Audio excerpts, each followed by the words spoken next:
ಸ್ನೇಹಿತರೆ ನಮಸ್ಕಾರ. ರಾಜ್ಯ ರಾಜಕಾರಣದಲ್ಲಿ ಈಗ ದೊಡ್ಡದೊಂದು ಬೆಳವಣಿಗೆ ನಡೆದು ಬಿಟ್ಟಿದೆ. ಯಾರೂ ಕೂಡ ಕಲ್ಪನೆಯನ್ನೇ ಮಾಡಿಕೊಳ್ಳದಂತಹ ಡೆವಲಪ್ಮೆಂಟ್ ಒಂದು ನಡೆದಿದೆ. ನಾನು ಕ್ಲೀನ್ ಹ್ಯಾಂಡ್, ನನ್ನ ರಾಜಕೀಯ ಜೀವನದಲ್ಲಿ ಒಂದೇ ಒಂದು ರೂಪಾಯಿ ಭ್ರಷ್ಟಾಚಾರವನ್ನು ಮಾಡಿಲ್ಲ ಅಂತೇಳಿ ಹೇಳ್ಕೊಳ್ತಿದ್ದಂತಹ, ಎದೆ ತಟ್ಕೊಳ್ತಿದ್ದಂತಹ ಸಿದ್ದರಾಮಯ್ಯಗೆ ಈಗ ದೊಡ್ಡ ಸಂಕಷ್ಟ ಮೂಡದ ಮೂಲಕ ಎದುರಾಗಿದೆ. ಮೂಡದ ಮೂಲಕ ಪಡೆದಂತಹ ಸೈಟ್ಗೆ ಸಂಬಂಧಿಸಿದಂತೆ ಈಗಾಗಲೇ ರಾಜ್ಯಪಾಲರು ಪ್ರಾಸಿಕ್ಯೂಷನ್ಗೆ ಅನುಮತಿಯನ್ನು ಕೊಟ್ಟಿರುವಂಥದ್ದು. ಈಗ ಸಿದ್ದರಾಮಯ್ಯನವರು ಅರೆಸ್ಟ್ ಆಗ್ತಾರಾ? ಸಿದ್ದರಾಮಯ್ಯನವರು ಸಿಎಂ ಸ್ಥಾನವನ್ನು ಬಿಡಬೇಕಾಗುತ್ತಾ?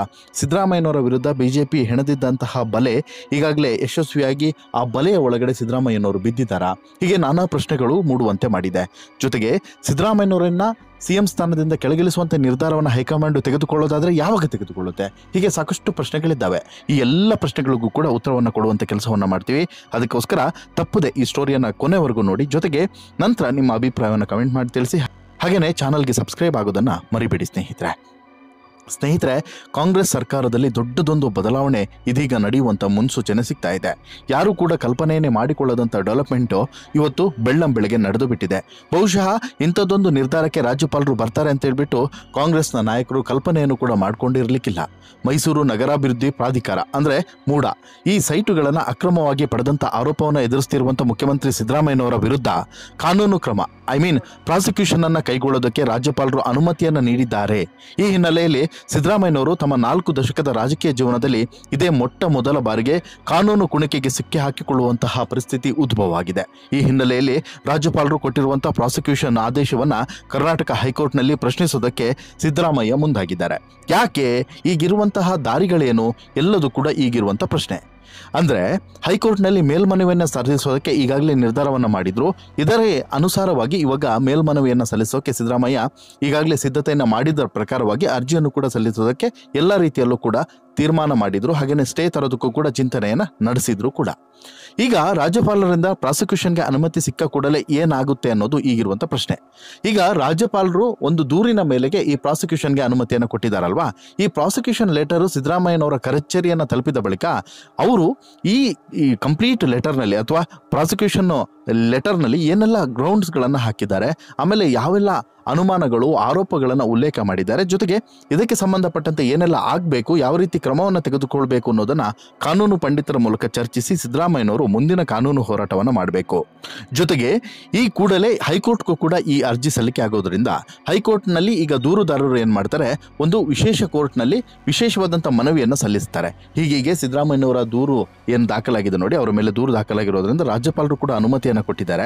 ಈ ಅನುಮತಿಗೆ ಅನುಸಾರವಾಗಿ ಅವರ ಮೇಲೆ FIR ಆಗಬೇಕು ಅನ್ನುವಂತಹ ಒಂದು ಮನವಿಯನ್ನು ಸಲ್ಲಿಸ್ತಾರೆ.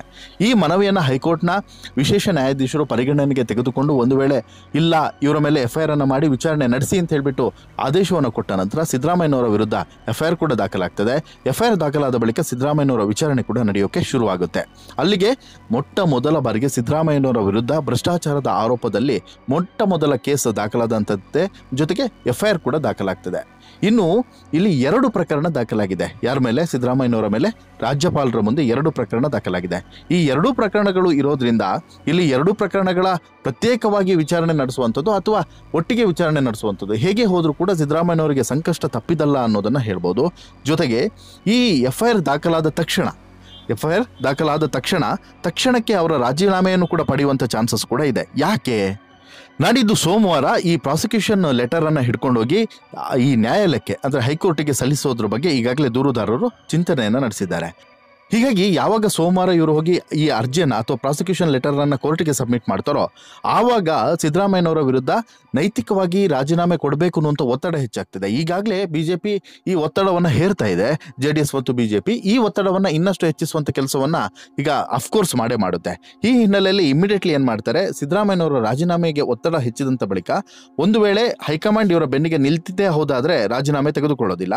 ಇಲ್ಲ, ಹೈಕಮಾಂಡ್ ಒಂದು ವೇಳೆ ಬೇಡ, ನೀವು ಕೆಳಗೆ ಇಳಿದು ಬಿಡಿ, ನೀವು ಕ್ಲೀನ್ ಹ್ಯಾಂಡ್ ಆಗಿ ಬಂದ ಮೇಲೆ ನೋಡೋಣ ಅನ್ನೋದು ಏನಾದರೂ ತೀರ್ಮಾನಕ್ಕೆ ಬಂತು ಅಂತ ಹೇಳಿದ್ರೆ ಅನಿವಾರ್ಯವಾಗಿ ಸಿದ್ದರಾಮಯ್ಯನವರು ರಾಜೀನಾಮೆಯನ್ನು ಕೊಡಬೇಕಾಗುತ್ತೆ.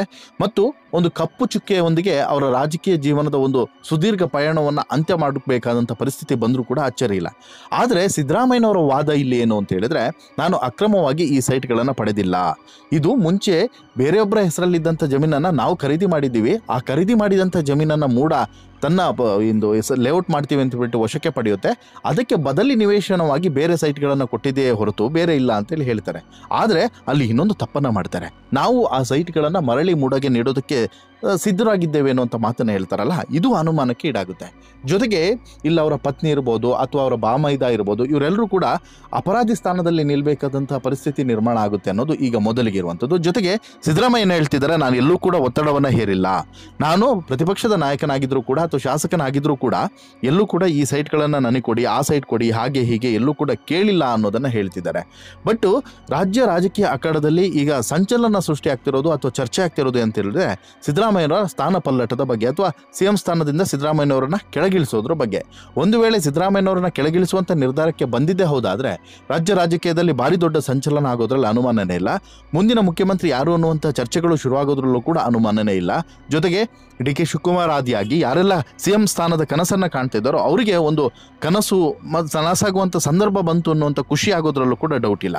ಹೀಗಾಗಿ ಮುಂದಿನ ನಿರ್ಧಾರ ಏನಾಗಿರುತ್ತೆ, ಹೈಕಮಾಂಡ್ ಏನು ನಿರ್ಧಾರವನ್ನು ತೆಗೆದುಕೊಳ್ಳುತ್ತೆ, ಕಾನೂನು ತಜ್ಞರು ಏನು ಸಲಹೆಯನ್ನು ಕೊಡ್ತಾರೆ ಅನ್ನೋದು ಸಿಕ್ಕಾಪಟ್ಟೆ ಇಂಪಾರ್ಟೆಂಟ್. ಹೀಗಾಗಿ ಈ ಬೆಳವಣಿಗೆಗಳ ಪಿನ್ ಟು ಪಿನ್ ಮಾಹಿತಿಯನ್ನು ಇನ್ನು ಮುಂದೆ ನಿಮಗೆ ಕೊಡ್ತಾ ಹೋಗ್ತೀವಿ. ಅದಕ್ಕೋಸ್ಕರ ತಪ್ಪದೆ ನಮ್ಮ ಚಾನಲನ್ನು ಸಬ್ಸ್ಕ್ರೈಬ್ ಮಾಡಿರಿ. ಜೊತೆಗೆ ಈ ಪ್ರಕರಣದಲ್ಲಿ ಸಿದ್ದರಾಮಯ್ಯನವರು ಅರೆಸ್ಟ್ ಆಗ್ತಾರಾ ಇಲ್ವಾ ಏನು ಅನ್ನೋದ್ರ ಬಗ್ಗೆನೂ ಕೂಡ ವಕೀಲರಿಂದನೇ ನಿಮಗೆ ಮಾಹಿತಿ ಕೊಡಿಸುವಂತಹ ಕೆಲಸವನ್ನು ಮುಂದಿನ ಸ್ಟೋರಿಗಳಲ್ಲಿ ಮಾಡ್ತೀವಿ ಅಂತ ಹೇಳ್ತಾ, ಈ ಸದ್ಯಕ್ಕೆ ಸಿದ್ದರಾಮಯ್ಯನವರ ಬಗ್ಗೆ ಈಗ ಇರುವಂತಹ ನಿಮ್ಮ ಒಪಿನಿಯನ್ ಏನು? ಸಿದ್ದರಾಮಯ್ಯ ಭ್ರಷ್ಟಾಚಾರ ಮಾಡಿರ್ಬೋದು ಅಂತೇಳಿ ಅನ್ಸುತ್ತಾ?